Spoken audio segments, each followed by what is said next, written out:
السلام علیکم ورحمۃ اللہ وبرکاتہ۔ جس کے دل پر کوئی بھی غم ہے کسی بھی چیز کا، اولاد کی طرف سے، ازواج کی طرف سے، یا مال کی طرف سے، یا کسی بھی طرح کا کوئی غم، ہم، فکر، پریشانی، اس کو انہی کلمات کو لازم کر لینا چاہیے اور اسی جذبے کے ساتھ پڑھنا چاہیے جس جذبے کے ساتھ یونس علیہ السلام نے پڑھا تھا۔ وَنَجَّيْنَاهُ مِنَ الْغَمِّ، اس وقت وہ غم میں گھرے ہوئے تھے تو اللہ نے ان کو نجات دے دی۔ وَكَذَلِكَ نُنْجِي الْمُؤْمِنِينَ، یہ صرف ان کے لیے نہیں تھا، ہم اسی طرح سارے مومنوں کو نجات دیتے ہیں۔ جو بھی یہ دعا پڑھے گا اس کو غم سے نجات مل جائے گی۔ تو گویا مومنوں کو اس بات کی ترغیب دی جا رہی ہے، اس بات کا سلیقہ سکھایا جا رہا ہے کہ غم اور دکھ اور تکلیف کے موقع پر انہیں کیا پڑھنا ہے، کیا کہنا ہے۔ اور جب انسان یہ دیکھتا ہے کہ سابقہ مومنین کو اس دعا کی وجہ سے تکلیف سے نجات ہوئی تو اس کا ایک یقین بڑھ جاتا ہے کہ اللہ تعالیٰ میری تکلیف بھی دور کر دے گا۔ اگر وہ رب یونس علیہ السلام کو مچھلی کے پیٹ سے نکال سکتا ہے تو میرا رب مجھے اس مشکل سے کیوں نہیں نکالے گا، کیوں نہیں نکال سکتا، وہ ضرور نکالے گا۔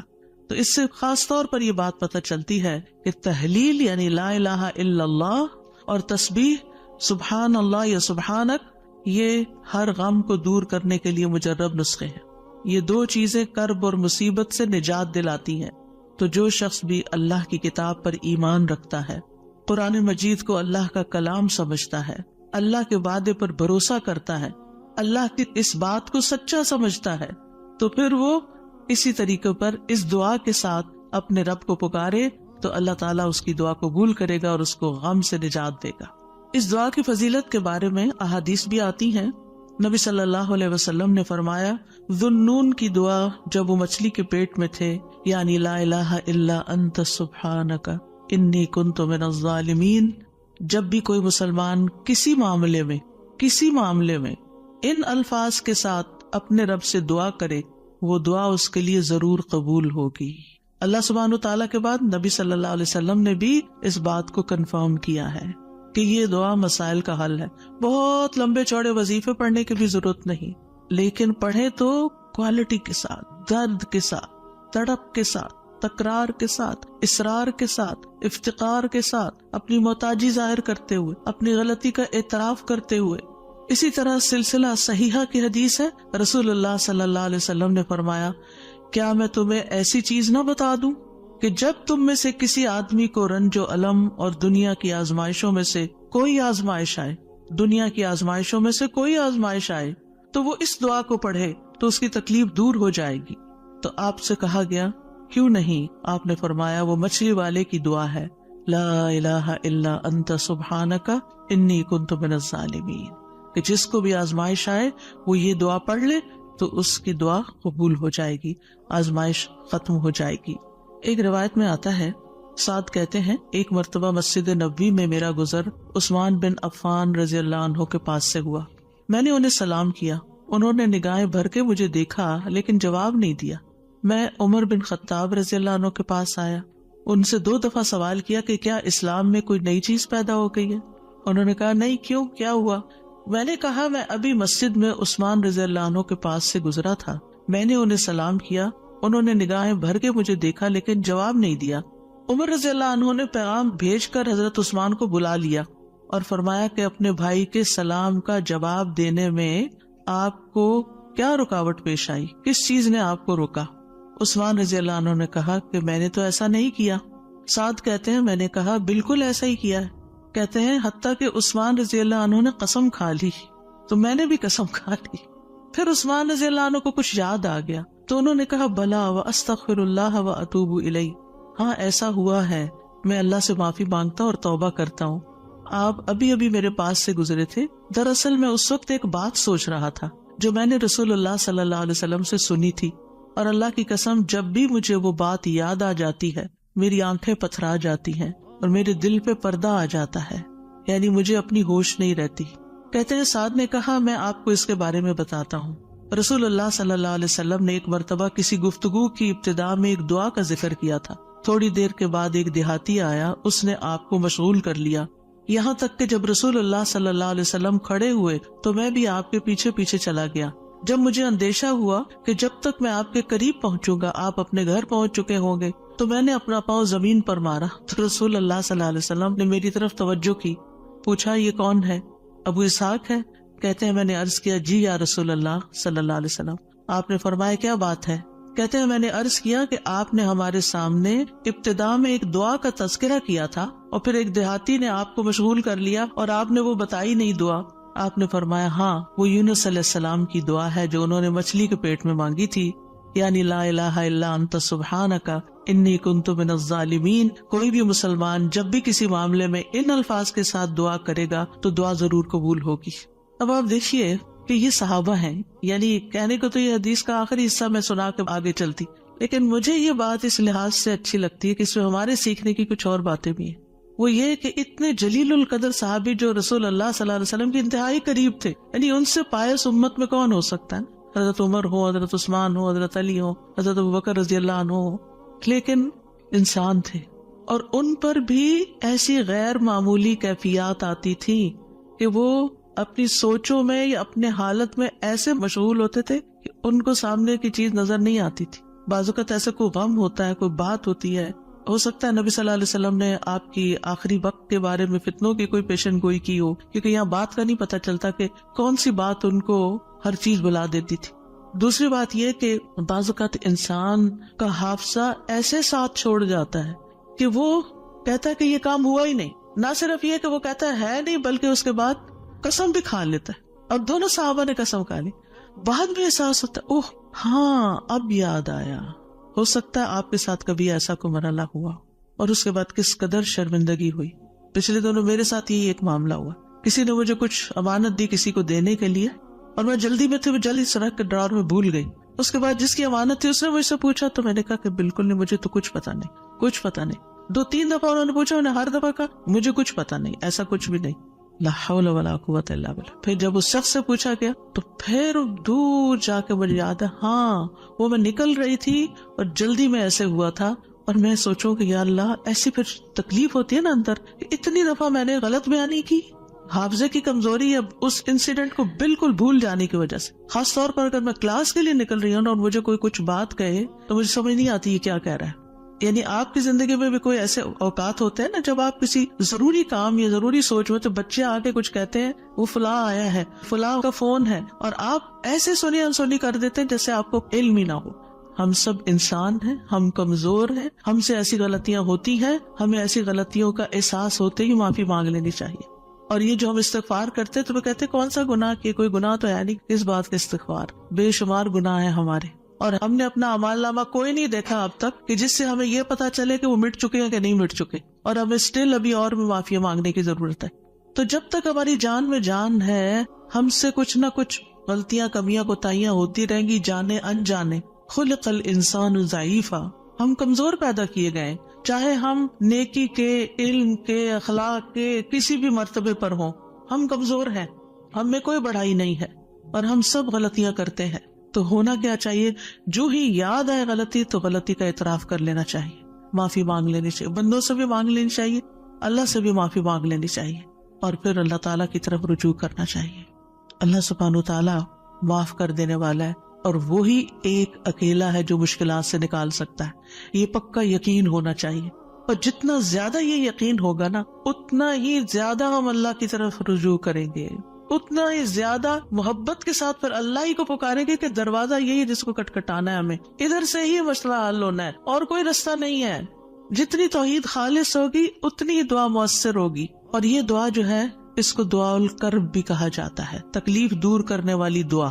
ہمارے ہاں اس کو آیت کریمہ کہا جاتا ہے, ورنہ ہر آیت کریمہ ہے. کریمہ کا مطلب معزز, اور اس کی کوئی گنتی مقرر نہیں ہے, لیکن اگر آپ تکرار سے پڑھیں, 100 دفعہ پڑھ لیں, 20 دفعہ پڑھ لیں, 50 دفعہ پڑھ لیں, ضرور پڑھ لیں, وہ منع بھی نہیں ہے, لیکن ایک مخصوص تعداد میں پڑھنے سے ہی مشکل کا حل ہونا, یہ یقین رکھنا یہ غلط ہے, ایسا نہیں ہونا چاہیے. تو اس دعا میں پھر دہرا دیتی ہوں کیونکہ اصل سبق یہ ہے جو آپ کو سیکھنا ہے, اور دعا تو آپ کو سب کو آتی پہلے سے بھی پتا ہے, اور یہ حدیثیں بھی سنی ہوئی ہیں. جس چیز کو پلے باندھنا, جس چیز کو پکڑ کے رکھنا ہے, وہ کیا چیز ہے کہ جس سے یہ دعا اتنی افیکٹو ہے. تو اس میں 4 چیزیں ہیں. ایک ہے توحید, دوسرے ہے اللہ کو ہر عیب اور نقص سے پاک قرار دینا. تیسرے اپنے عبودیت کا اقرار کہ میں بندہ ہوں، غلطیوں والا ہوں. اور چوتھے اپنی غلطی اور کوتاہی کو مان جانا، اپنی غلطی کا اعتراف کرنا. جس بندے کے اندر یہ 4 چیزیں ہوں گی، جس دعا میں یہ 4 چیزیں آ جائیں گی، انشاءاللہ وہاں مسائل حل ہو جائیں گے. اور پھر آپ دیکھیے کہ انسان کا نفس جو ہے نا، ایک دم ذرا سی بھی کوئی اس کو چیز ملے، کچھ حاصل ہو تو ایک سرکشی کا شکار ہو جاتا ہے، تکبر اور غرور میں آ جاتا ہے. تو اپنے آپ کو تکبر اور غرور سے نجات دینا ہے، کیونکہ کچھ لوگوں کا خیال ہوتا ہے کہ I am very important and I can do every thing, اور میں سب کچھ کر سکتا ہوں، اور سیلف ریلائنس ہوں، میں سیلف میڈ ہوں، اور پتہ نہیں کیا کیا اپنے بارے میں جھوٹی توقعات اور اپنے آپ کو بڑھا چڑھا کے پیش کرنا اور اپنے آپ کو بڑی چیز سمجھنا. یہ چیزیں اللہ تعالیٰ کو پسند نہیں. لیکن افسوس یہ کہ یہاں کے کلچر کی وجہ سے یہ چیزیں ہمارے بچوں کے اندر اتنی انسٹل ہو گئی ہیں کہ وہ ایک ایروگنس کے لیول تک بعض اوقات اخلاق پہنچ جاتا ہے، جو کہ انتہائی خطرناک ہے. تو بچوں کی تربیت میں یہ ایلیمنٹ یاد رکھے کہ ان کو کانفیڈینس دے کہ یو کین ڈو، آپ ٹرائی کرو، آپ کر سکتے ہو. اللہ نے آپ کو یہ اور یہ اور یہ دیا، نعمتوں کو یاد کرائیں، لیکن اس کی ایک لکیر کھینچے، اس سے آگے نہیں جائیں. یو آر ناٹ ایوری تھنگ. کرنے والا اللہ ہے، انسان صرف اسباب اختیار کرتا ہے، لیکن ساری طاقت لا حول ولا قوت الا باللہ. اور پھر یہ کہ اللہ تعالیٰ کی جو خالق کی عظمت ہے اور اس کی جو اہمیت ہے ہماری زندگی میں، اس کا اظہار اور اقرار کرنا اور اس کو پاک قرار دینا اور اس سے ظلم کی نفی کرنا کہ آپ ظالم نہیں، میں ظالم ہوں، انی کنت من الظالمین، اور غلطیاں میری ہیں، یہ بہت ضروری ہے. جہاں تک غم اور پریشانی کا تعلق ہے زندگی میں، تو یاد رکھیے کہ غمگین رہنا ایمان کی علامت نہیں. ٹھیک ہے، یعنی ہر وقت غمگین نہیں رہنا چاہیے. غم ایمان کے مراتب میں سے نہیں. ابن قیم رحمہ اللہ کہتے ہیں، جان لیں غم راستے کی رکاوٹوں میں سے ہے. یعنی اللہ کی طرف جانے والا جو راستہ ہے، سالک کہتے ہیں نا جانے والے کو، آپ نے سنا ہوگا لفظ سالک. تو اللہ کی طرف جانے والا جو راستہ ہے، غم اس راستے کی رکاوٹ ہے. غم آپ کی ہمت، طاقت، صلاحیت کو کم کرتا ہے، آپ کی عبادت میں رکاوٹ ڈالتا ہے. آپ نماز شروع کر لیتے ہیں، آپ کو پتہ ہی نہیں ہوتا کہ کیا پڑھ رہے ہیں. آپ دعا مانگنے لگتے ہیں، آپ کا دل اڑا ہوا ہوتا ہے، آپ کو سمجھ نہیں آتی آپ کیا بول رہے ہیں. تو غم سے ہمیشہ پناہ مانگے کہ ہم پر غم نہ آئے. وہ کہتے ہیں یہ ایمان کے مراتب اور مقامات میں سے نہیں، اور نہ ہی اللہ کے راستے پر چلنے والوں کی منازل میں سے ہے. یہی وجہ ہے کہ اللہ نے کسی ایک جگہ پر بھی غم کرنے کا حکم نہیں دیا. صبر کا حکم دیا، شکر کا حکم دیا، توکل کا دیا، لیکن غم کرنے کا حکم نہیں دیا کہ غم کرو، غمگین رہو. اور نہ ہی غم کی کہیں تعریف فرمائی ہے، بلکہ غم سے منع کیا ہے. غم مصیبتوں میں سے ایک مصیبت ہے، اور ہمیں دعا کرتے رہنا چاہیے کہ اللہ تعالیٰ اس مصیبت کو ہم سے دور ہی رکھے. یہی وجہ ہے کہ جنتی لوگ جنت میں پہنچ کر کیا کہیں گے؟ الحمدللہ الذی اذہب عنا الحزن. سب تعریف اللہ کے لیے ہے جس نے ہم سے غم دور کر دیا. یعنی جنتی جنت میں جا کر جس چیز سے خوش ہوں گے وہ کیا کہ جنت میں غم نہیں ہے، کوئی پریشانی نہیں ہے. اللہ سبحانہ و تعالیٰ بندے کو غمگین ہونے سے منع فرماتا ہے. سورۃ آل عمران میں جنگ احد کے سلسلے میں اللہ تعالیٰ فرماتے اذ تسعدون ولا تلوون على احد والرسول يدعوكم في اخراكم فاصابكم غما بغم لكي لا تحزنوا على ما فاتكم ولا ما اصابكم والله خبير بما تعملون. اور وہ وقت یاد کرو جب جنگ احد میں تم بھاگے چلے جا رہے تھے اور کسی کی طرف مڑ کر بھی نہ دیکھتے تھے، حالانکہ اللہ کا رسول تمہیں پیچھے سے بلا رہا تھا. پھر اللہ نے تمہیں رنج پر رنج دیے تاکہ تم ایسی بات پر غم نہ کرو جو تمہارے ہاتھ سے نکل جائے، اور نہ ایسی مصیبت پر غم کرو جو تم پہ نازل ہو. اور جو کام بھی تم کرتے ہو اللہ ان سے خوب واقف ہے. یعنی یہ ٹریننگ ہو رہی تھی. یعنی ایک کے بعد ایک صدمہ کیوں آیا؟ تاکہ غم زندگی سے نکل لی جائے. پھر فرمایا وَلَا تَهِنُوا وَلَا تَحْزَنُوا وَأَنْتُمُ الْأَعْلَوْنَ إِن كُنتُم مُؤْمِنِينَ. اتنی تکلیف اٹھا کے، سب سے بڑی تکلیف مسلمانوں کے لیے کیا تھی کہ نبی صلی اللہ علیہ وسلم کا دانت مبارک شہید ہو گیا تھا اور آپ کو چوٹ لگی تھی اور آپ گر پڑے تھے. تو یہ بہت بڑا صدمہ تھا. 70 لوگ شہید ہو چکے تھے، گھر گھر میں آفت آ گئی تھی. لیکن اتنے بڑے صدمے کے بعد بھی اللہ تعالیٰ کا حکم کیا ہے؟ وَلَا تَهِنُوا وَلَا تَحْزَنُوا. غمگین مت رہو، غم نہیں کرو. غم کا موقع ہے، غم کی بات ہے، لیکن فوراً نہیں، غم نہیں کرنا، کیونکہ غم انسان کو کھوکھلا کر جاتا ہے، غم انسان کو کمزور کر جاتا ہے. تمہیں تو آئندہ ابھی اور مقابلے کرنے ہیں، اور اگر تم غم منانے بیٹھ گئے تو ہمت، جرت، سب کچھ چلا جائے گا. بزدل ہو جاؤ گے. غم ایک مصیبت نہیں، غم مصیبتوں کی لائن لے کے آتا ہے، ایک کے بعد ایک مصیبت اس کے ساتھ چلی آتی ہے، اس لیے غمگین نہیں ہونا. موسیٰ علیہ السلام کی والدہ نے جب موسیٰ علیہ السلام کو چھوڑنا تھا دریا میں تو اللہ تعالیٰ نے ان کی طرف الہام کیا کہ بچے کو دودھ پلاتی رہو ابھی، پھر جب تجھے اس کے قتل کا خوف ہو تو اسے دریا میں ڈال دینا. اور کیا کرنا؟ وَلَا تَخَافِي وَلَا تَحْزَنِي، نہ خوف کرنا نہ غم کرنا. اللہ اکبر. کوئی بھی ماں جس کا بچہ چھوٹا ہو وہ تو کسی دوسرے کے ہاتھ میں بھی بچے کو دیتے ہوئے خوف اور غم کا شکار ہوتی ہے. خوف کیا ہوتا ہے؟ پتہ نہیں گرا ہی نہ دے بچے کو. اور غم کیا ہوتا ہے کہ جدائی ہو گئی ہے بچے سے، پتہ نہیں کیا سکھا دیں اس کو، پتہ نہیں کیسے پیش آئے اس سے. تو ماں اگر اپنا بچہ کسی اور کو دیتی ہے تو غمگین ہوتی. کہاں یہ کہ باسکٹ میں ڈال کے دریا میں ڈال دو، اور ساتھ اللہ کا حکم خوف اور غم کرنا ہی نہیں. اب بتائی کیا کرے، کیسے دل کو تھامے. یہی اصول سیکھ لے زندگی کے لیے. جہاں کہیں غم پاس آئے، کہیں رونا آئے، کہیں دکھی ہو، اللہ تعالیٰ کا یہ فرمان یاد کر لیں. اور ہے بھی عورت کے لیے، وَلَا تَخَافِي وَلَا تَحْزَنِي. اپنے آپ کو خود یاد کرائیں، وَلَا تَخَافِي وَلَا تَحْزَنِي کہتی رہیں، وَلَا تَخَافِي وَلَا تَحْزَنِي. نہ خوف کرو نہ غم کرو، اللہ ہے نا، اللہ مشکل آسان کر دے گا. جس چیز پر بھی تکلیف غم ہوتا ہے اللہ تعالیٰ دن بدلیں گے، یہ سارے حالات بدل جائیں گے.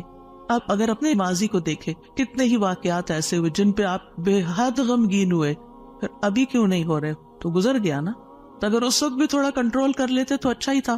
کیونکہ یہ جو سٹریس ہوتا ہے نا، اور یہ غم اور خوف کا مجموعہ سٹریس پھر بن جاتا ہے. اور یہ جو سٹریس ہوتا ہے نا، یہ انسان کو بیمار کر دیتا ہے، فزیکلی بھی کمزور کرتا ہے، اور ایمانی اعتبار سے بھی کمزور کرتا ہے، روحانی اعتبار سے کمزور کرتا ہے. انسان کا دل کمزور ہو جاتا ہے، چھوٹی سی بات سنتا ہے تو اس کے حواس باختہ ہو جاتے ہیں، کسی بھی چیز کا مقابلہ نہیں کر پاتا. تو اللہ سبحانہ وتعالیٰ نے ان کو کہا غم نہ کرو، بے شک ہم اسے تیرے پاس واپس لانے والے ہیں. واپس تمہارے ہی پاس آئے گا. اور آپ اپنا بچہ کسی کو بھی دیتے ہیں تو واپس آپ ہی کے پاس آتا ہے، اور اسے رسولوں میں سے بنانے والے، اللہ یہ کہ اللہ